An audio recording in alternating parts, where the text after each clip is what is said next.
Berikutnya, kalau imam batal di tengah jalan. Lagi sholat Isya, rakaat kedua batal.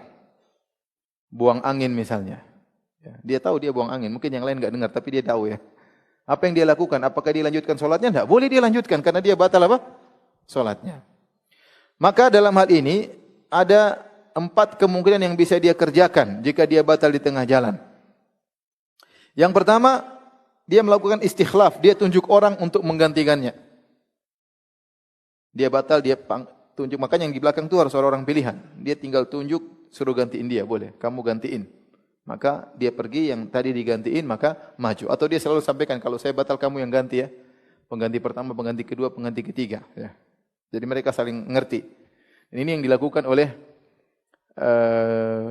Umar bin Khattab radhiyallahu anhu. Waktu Umar ditikam oleh seorang Majusi, Abu Lu'lu' al-Majusi, maka Umar baca surat pada rakaat kedua, tiba-tiba suaranya hilang. Maka ternyata dia ditikam oleh Abu Lu'lu' al-Majusi, maka Umar pun menunjuk Abdurrahman bin Auf untuk menggantikan Umar. Jadi dia tunjuk Abdurrahman bin Auf untuk jadi. Maka Abdurrahman bin Auf kemudian solat dengan solat yang ringan agar solat segera selesai. Padahal kebiasaan kalau di waktu subuh baca surat dengan surat yang panjang, tetapi karena terjadi kejadian, maka Abdurrahman bin Auf baca dengan ringan kemudian selesaikan solat. Ketika suara Umar hilang, jamaah di belakang tidak tahu kalau dia ditikam, tahu kalau dia dibawi luas dan jamaah dulu tidak ada mic, maka yang di belakang mengucapkan Subhanallah, Subhanallah. Mereka menyangka Umar lupa, padahal Umar sedang ditikam. Ini dalil bahwasanya kalau seorang batal dia boleh nunjuk orang lain untuk menggantikan sebagaimana dilakukan oleh Umar bin Khattab radhiyallahu taala anhu menunjuk siapa? Abdurrahman bin Auf. Ini cara pertama. Cara kedua, ya. Jika imam tidak menunjuk seorang pun jadi penggantinya, tiba-tiba dia batal, dia pergi, maka salah seorang dari makmum meskipun tidak ditunjuk dia boleh maju. Ya apa? Imam pergi sudah, dia sudah buyar, tinggal maju. Tinggal maju menggantikan imam meskipun tidak ditunjuk. Kemudian kondisi yang ketiga, jika imam tidak menunjuk dan tidak ada yang mau maju karena mungkin enggak enak dan yang lainnya, maka masing-masing boleh lanjutkan solatnya sendiri-sendiri. Kalau ditunggu-tunggu ternyata enggak ada yang maju-maju, ya sudah masing-masing lanjutkan solat apa? Sendiri-sendiri. Dan ini yang pernah dialami oleh Muawiyah radhiyallahu ta'ala anhu. Kata Imam Ahmad bin Hanbal, ini istakhlafal imamu faqad istakhlafa Umar wa Ali. Ya, kalau imam batal, maka dia boleh menunjuk penggantinya sebagaimana Umar dan Ali. Umar menunjuk orang yang menggantikan, Ali juga menunjuk orang yang menggantikannya.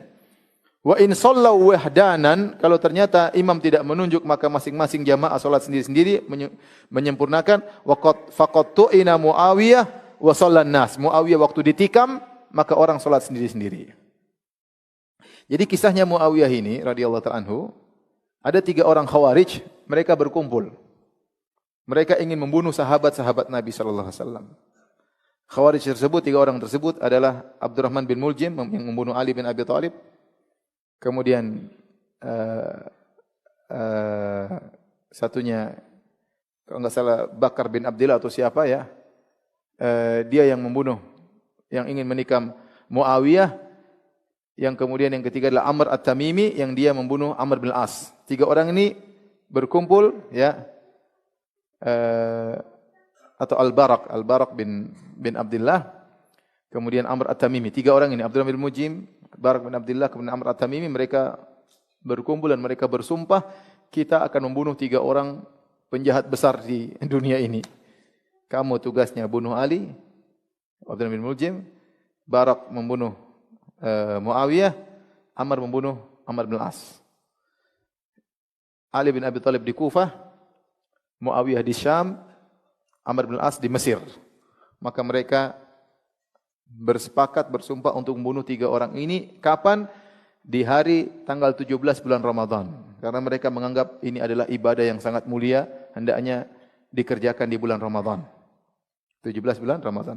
Oleh karena orang Khawarij begitu, mereka menyangka membunuh kaum muslimin itu jihad yang luar biasa dan langsung membuat mereka masuk dalam surga. Sehingga terkadang mereka ngebom di masjid. Ini sudah hal yang biasa, sejak zaman dahulu juga sudah ada. Akhirnya tiga-tiga ini pergi, yang satu ke Kufah, yang satu ke Mesir, yang satu ke Syam. Abdurrahman bin Muljim hendak membunuh Ali. Maka dia simpan pisaunya, kasih racun, ya, 40 hari dikasih racun. Kemudian kebiasaan Ali bin Abi Thalib sebelum subuh keluar membangunkan orang untuk salat. Maka kemudian pas Ali keluar, maka dia tikam Ali di kepalanya sampai darah mengalir ke jenggotnya. Dan ini sudah pernah dikabarkan oleh Nabi SAW bahwasanya kau akan meninggal dengan cara demikian. Maka Ali bin Abi Thalib pun mati syahid, ya, dibunuh oleh Abdurrahman bin Muljim. Sebelum meninggal Ali mengatakan, kalau saya mati gara-gara tikaman ini, maka jangan kalian melakukan muslah, jangan kalian cincang Abdurrahman bin Muljim, karena Nabi melarang, ya. Nabi melarang. Intinya yang kedua adalah Amr At-Tamimi hendak membunuh Amr bin Al-As. Qadarullah, pada hari tersebut Amr bin Al-As sakit. Maka dia suruh penggantinya Kharijah untuk jadi imam. Maka Kharijah keluar untuk salat subuh, maka ditikamlah oleh Amr. Yang ternyata yang mati Kharijah bukan Amr bin Al-As. Maka tersebutlah suatu pepatah, ada yang mengatakan Amr bin Al-As mengatakan, "Aradta amran fa aradallahu Kharijah." Kau ingin bunuh Amr bin Al-As, tapi Allah berkehendak yang meninggal siapa? Kharijah. Kenapa? Dia rupanya sakit, disangka imamnya Amr bin Al-As, ternyata bukan. Akhirnya yang meninggal Kharijah. Yang ketiga Muawiyah. Muawiyah menjadi imam salat, jadi semua dibunuh salat subuh, subhanallah. Salat subuh 17 Ramadan. Ya, Khawarij, ya. Mereka menyangka membunuh para sahabat ini dapat pahala luar biasa. Tatkala mereka ingin membunuh Muawiyah, ternyata Muawiyah penjaganya banyak.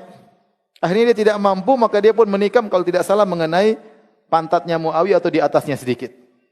Maka Muawiyah lagi ruku atau lagi sujud, ditikam, maka dia tidak bisa melanjutkan salat, maka dia mengatakan kepada para jamaah, "Atimu salatakum," salat sendiri-sendiri. Maka akhirnya mereka salat sendiri, tidak ada yang menggantikan apa? Muawiyah. Terus Muawiyah mengatakan, apakah ditanya sama orang yang ahli, apakah ini pedang atau pisau ini ada racunnya? Ternyata dicium, enggak ada racunnya. Akhirnya Muawiyah selamat, tidak meninggal gara-gara tikaman tersebut. Paham? Tapi intinya maksud saya, Muawiyah waktu ditikam tidak ada orang yang menggantikannya, tapi masing-masing salat apa? Sendiri, ya. Jadi kalau menjadi suatu kasus imamnya tahu-tahu pergi, yang lain juga semua bingung, ini gimana? Woi, sudah, ente salatnya sendiri, selesaikan. Salatnya sendiri, selesaikan, tidak mengapa. Atau kemungkinan yang keempat, kalau seorang imam batal, maka dia boleh suruh makmum tunggu. Dia boleh suruh makmum apa? Tunggu, ya. Dan ini pernah terjadi kepada Nabi SAW. Saya bacakan hadisnya dari Abu Bakrah radhiyallahu anhu, diriwayatkan Abu Daud dan disahihkan oleh Syekh Al-Albani rahimahullahu taala, anna Rasulullah SAW dakhala fi salatil fajr. Rasulullah SAW Allahu Akbar, takbir salat subuh. Tiba-tiba fa'auma biyadihi an makanakum. Tiba-tiba Nabi bilang, "Maka tenang, jangan pergi." Nabi pulang ke rumah, Nabi mandi junub, kemudian Nabi keluar, wa ra'suhu yaqturu, dan airnya masih mengalirkan air, kemudian Nabi fasalla bihim, Nabi lanjutkan salat, ya. Jadi Nabi rupanya waktu Allahu Akbar, Nabi lupa ternyata dia belum mandi apa? Junub. Kata Nabi, "Tunggu." Nabi ke rumah mandi, kemudian Allahu Akbar. Jadi ini juga boleh seperti ini. Bukan cuma batal buang angin, ini mandi apa? Mandi junub. Dan ini pernah terjadi pada seorang imam di masjid, namanya Imam Ali Al-Huzaifi, Syekh Ali Al-Huzaifi. Dan ini sampai ramai waktu itu di YouTube. Jadi Syekh Ali Al-Huzaifi, hafizahullah ta'ala, dia salat, Allahu Akbar di Masjid Nabawi. Allahu Akbar. Semua orang takbir, Allahu Akbar. Tidak lama kemudian rasanya dia batal. Kemudian dia mengatakan, "Intaziru daqiqah." Tunggu sebentar, tunggu sebentar. Kemudian dia pergi. Itu jamaah ada yang lihat ini. Sampai heboh waktu itu. Terus dia kembali lagi. Setelah dia wudu kembali lagi lanjut, Allahu Akbar, dia lanjutkan salat.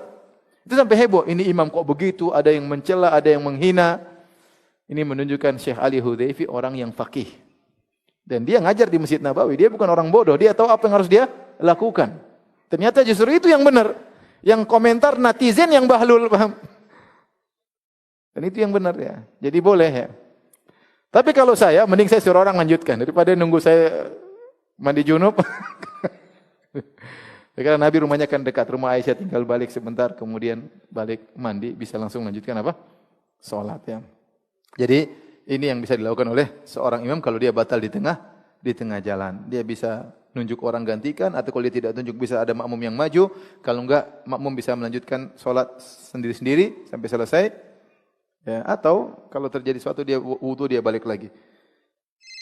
Assalamualaikum. Waalaikumsalam warahmatullahi wabarakatuh. Ahlan wa sahlan. Halo Ustaz, tanya Ustaz lebih mudah.